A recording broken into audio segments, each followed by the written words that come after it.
নিজের দেশ ব্রাজিলিয়ান সাংবাদিকরাই তাকে দেয়নি ভোট। সেখানে ব্রাজিল সাংবাদিকদের প্রথম পছন্দ ছিলেন স্পেনের লামিন ইয়ামাল। অথচ ব্রাজিল ভক্তদের দাবি ব্যালনে রাফিনহার প্রতি অবিচার হয়েছে। তিনি নাকি ব্যালন ডিওর জয়ে ছিলেন সবচেয়ে ফেভারিট। পুরো ঘটনা নিয়ে বিস্তারিত থাকছে প্রতিবেদনে।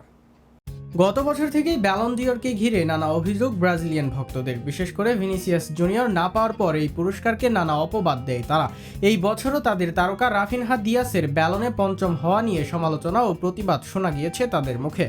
বিশেষ করে তাদের অভিযোগের তীর অনেকটা থাকে বার্সেলোনার দিকে। নিজেদের ঘরের ছেলে ইয়ামালকে বার্সেলোনা ব্যালনের জন্য প্রমোট করে, সেখানে রাফিনহাকে নিয়ে কোনো ক্যাম্পেইন চালায় না তারা, এমনটাই বলেন অনেক ব্রাজিলিয়ান ভক্ত। এমনকি ইয়ামালের ক্যাম্পেইনের অর্ধেক ক্যাম্পেইন পেলেও রাফিনহা ব্যালন ডিওর জিততেন বলে মত ছিল তাদের। তবে এবার যেন বাস্তবতার মুখোমুখি হতে হলো সেই সমর্থকদের। ব্যালন ডিওরের ভোটে ইয়ামাল ও রাফিনহার ভোটের ব্যবধান বেশ লম্বা। সেখানে অনেক ভক্তই সাংবাদিকদের দক্ষতা ও বায়ারনেস নিয়ে কথা বলেছেন। আর এবার দেখা গেল রাফিনহার দেশের সাংবাদিকই তাকে ব্যালন ডিওরের প্রথম হিসেবে ভোট দেয়নি।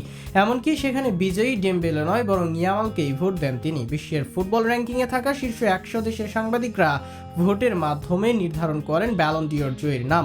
আর সেখানে একজন সাংবাদিক মোট 10 জনকে ভোট দিতে পারেন। আর সেখানে ভোট দেওয়ার সুযোগ পান ব্রাজিলের সাংবাদিক ক্লেবার মাচাদো। ব্রাজিলের সংবাদ মাধ্যম এসটিভি অ্যামাজন প্রাইম ভিডিওর সাংবাদিক তিনি। আর সেখানে এসেই রাফিনহাকে প্রথম ভোট দেননি তিনি। মাচাদো ব্যালন ডিওর জয়ী হিসেবে ভোট দেন লামিন ইয়ামালকে। সেখানে নাম্বার 2 হিসেবে তিনি রাখেন রাফিনহা। ব্যালন ডিওর জয়ী ডেমবেলেকে 5-এ রাখেন তিনি। 3 ও 4 নম্বরে রাখেন ভিতিনহা ও কাভারাতখেলিয়াকে। গতবার ব্যালনে দ্বিতীয় হওয়া নিজ দেশের ভিনিসিয়াসকে তালিকার 8-এ রাখেন ব্রাজিলের সাংবাদিক। অফিসিয়াল র্যাঙ্কিংয়ে 22তম হন আর্জেন্টাইন তরুণ অ্যালেক্সিস ম্যাকঅ্যালিস্টার।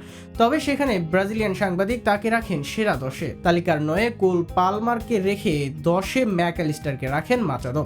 মাচাদোর এই ভোটিং যেন অনেকটা জবাব দিয়ে ব্রাজিল ভক্তদের। হয়তোবা ব্যালনের র্যাঙ্কিংয়ে আরেকটু উপরের দিকে থাকতে পারতেন তিনি, হয়তোবা জয়ী হতে পারতেন। তবে সেটা হয়েছে সুষ্ঠু ভোটিংয়ের মাধ্যমেই। যার নিজ দেশের সাংবাদিকরাই যাকে ব্যালনের যোগ্য মনে করে না, তার জন্য ব্যালন ডিওরের মানকে ঢালাওভাবে দোষারোপ করাও ভক্তদের ভুল কাজেরই অংশ ছিল।